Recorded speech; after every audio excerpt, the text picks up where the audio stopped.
Welcome to St Margaret's. This Sunday we're about to meet again, which is very exciting as we come back to church for the first time, and I really want, when you come back to church, for you to feel welcome, for you to feel safe and to feel comfortable. So this is a short video just to show you what you can expect on Sunday morning when you come back to church for the first time in 3 months. So the first thing is your entry into church.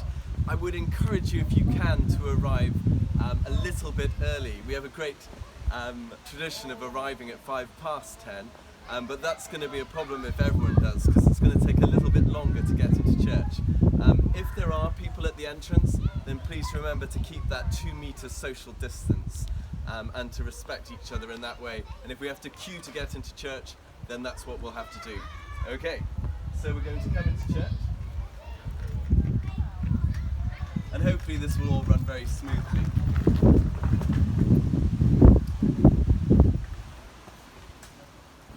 As you can see, it's nice and clear and open, so there shouldn't be any problem with people piling up.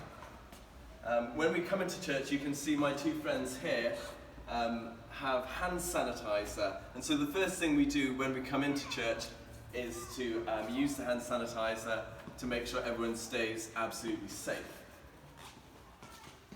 The next thing you'll see as we come into church, we have some posters up here, which is just to remind you of some of the main things that we have to bear in mind as we come back to church for public worship. But as we come inside, you'll see there'll be orders of service. These are all one-time use orders of service.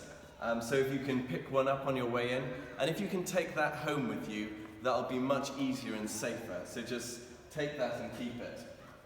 There'll also be a steward on the side, and they'll be taking the names of everyone who's coming to church. This is to help us use the test and trace system that the government has, which means that if there is a case of illness arising, we can immediately get in touch just to warn people. So just give the person your name.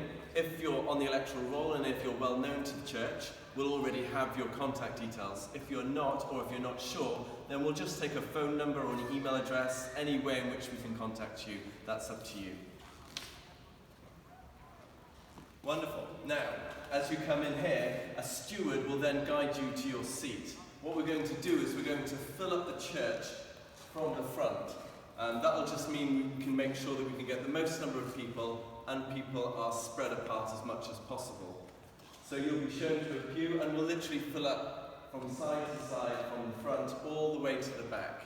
If we get to the back and we still got more people coming in, then what we'll do is we'll begin again at the front, but we'll make sure that each household is seated at least 2 meters away from the next household.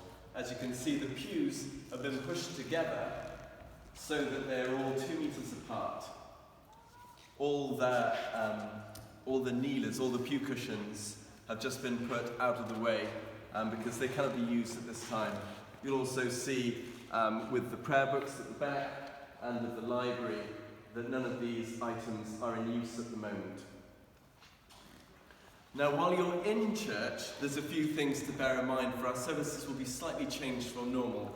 The first is that there'll be no congregational singing, so please could you not join in any of the singing at any time. We'll obviously not be singing hymns as normal. We will, however, have a cantor, and that means that we'll still have music. As you can see, the piano and the organ are out, so we'll have instrumental music, and we'll have one singer. But to keep everyone safe, they'll be right at the very back of the church, a very long way away from the congregation, so that there is no danger of any transmission. The second thing that you need to bear in mind about our services is that it's really important to keep your things close, and that includes your children.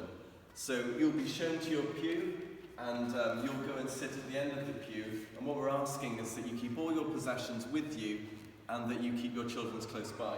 And that's helped by the fact that we're in pews, so you can sort of box our children in. It also means if you have a pram or a buggy, then you can bring that in with you. There's plenty of space, but it just means we need to defend our little corners, and that again is just to keep everyone safe. I'd also encourage you, as I said, there is going to be music, and if you could not talk over the music, because of course when we talk loudly again, that increases the chance of transmission. And for the same reason, we'll not be sharing the peace at this time, and there'll be no coffee after church. We will have communion, but we'll only be receiving the bread, which is just like before the crisis began. So no wine. For communion itself, I will bring up communion after washing my hands. I will bring up the sacrament and will administer it row by row. Now that should be very straightforward. There's lots of room, so I will literally just come up to the next row, and if you wish to receive communion, then please just stand and come forward. And it should be that easy. Of course, there is an issue if there are two households. So if there's a household sat here and a household sat here, what I'm going to ask is that the household who are on the near side step out and just step back a couple of meters.